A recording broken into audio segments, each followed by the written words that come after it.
క్రీస్తునందున్న ప్రియులకు ప్రేమతో వందనాలు తెలియజేయుచున్నాను. ఈరోజు దేవుడు మనకు చేస్తున్న వాగ్దానం ఏమిటనగా సామెతల గ్రంథము 8వ అధ్యాయము 17వ వచనం. నన్ను ప్రేమించు వారిని నేను ప్రేమించుచున్నాను. ఆమేన్. నా ప్రియమైన సహోదరి సహోదరులారా, మనము ఎవరినైతే ప్రేమిస్తున్నామో వారి కొరకు ఏదైనా ఎంతైనా చేయటానికి వెనుకాడం. ఒకవేళ వారి కొరకు బాధపడవలసి వచ్చినా, నష్టపోవలసి వచ్చినా కూడా వారి మీద మనకున్న ప్రేమ మనల్ని ఆ త్యాగము చేసే విధంగా మారుస్తుంది. దేవునికి మహిమ కలుగును గాక. నా ప్రియమైన సహోదరి సహోదరులారా, మనుషులమైన మనము ప్రేమించే వారి కొరకు అంతగా చేస్తే మరి దేవుడు మన కొరకు ఎంత చేస్తాడు? ఆయన ప్రేమ ఇంకా వర్ణించలేనిది కదా. అయితే ప్రభు ఏమంటున్నాడంటే, నన్ను ప్రేమించు వారిని నేను ప్రేమించుచున్నాను అంటున్నాడు. దేవునికి మహిమ కలుగును గాక. ఈ మాటలు వింటున్న ప్రియ సహోదరి సహోదరుడా, ఈ లోకంలో నీ ప్రేమ ఎవరి మీద ఉంది? మనుషుల మీదనా? డబ్బు మీదనా? పేరు ప్రతిష్టల మీదనా? దేనిని నువ్వు ప్రేమిస్తూ ఉన్నావు? ఎవరిని నువ్వు ప్రేమిస్తూ ఉన్నావు? ఈ లోకంలో దేనిని ప్రేమించినా, ఎవరిని ప్రేమించినా అది నీకు ఇబ్బందిని, బాధను కలిగిస్తుంది.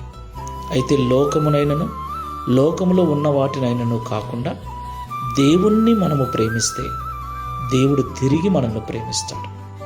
దేవుడు తిరిగి మనల్ని ప్రేమిస్తే ఇక మనకు ఏమైనా కొరత ఉంటుందా?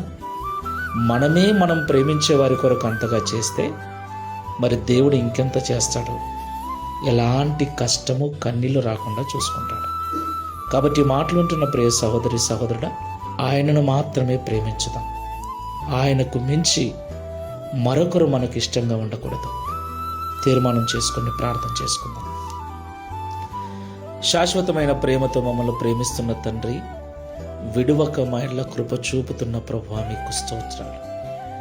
ఎవరైతే ఈ లోకంలో నిన్ను ప్రేమిస్తూ ఉంటారో వారిని మీరు ప్రేమిస్తున్నారని మాతో సూటిగా మాట్లాడారు. అవును తండ్రి, మేము ఎవరినైతే ప్రేమిస్తున్నామో వారు బాధపడకూడదని, కష్టపడకూడదని వారి కొరకు ఎంతో చేస్తాం, ఎంతో ప్రయాసపడతాం, ఎన్నో త్యాగాలు చేస్తాం. మనుషులమైన మేమే ప్రేమించే వారి కొరకు అంతగా చేస్తే సృష్టికర్తమైన నీవు ఇంకెంత చేస్తావు తండ్రి? అయితే నిన్ను ప్రేమించకుండా లోకములో ఉన్న ఆశలను ప్రేమిస్తూ ఇబ్బందులకు గురవుతున్నాం, బాధపడుతూ ఉన్నాం. ఈరోజు మీరు మాతో మాట్లాడినట్లుగా ఇక లోకమును, అందులో ఉన్న వాటిని కాకుండా నిన్ను మాత్రమే ప్రేమిస్తూ, నీ ద్వారా ప్రేమించబడుతూ సమస్త సమృద్ధి కలిగి జీవించున్నట్లు సహాయం చేయమని, తద్వారా ఈ దిన వాగ్దానమును మా అందరి జీవితంలో నెరవేర్చి మీ నామమును మహిమపరచుకోమని యేసు నామములో ప్రార్థిస్తున్నాము తండ్రి. ఆమేన్. Praise the lord. God bless you.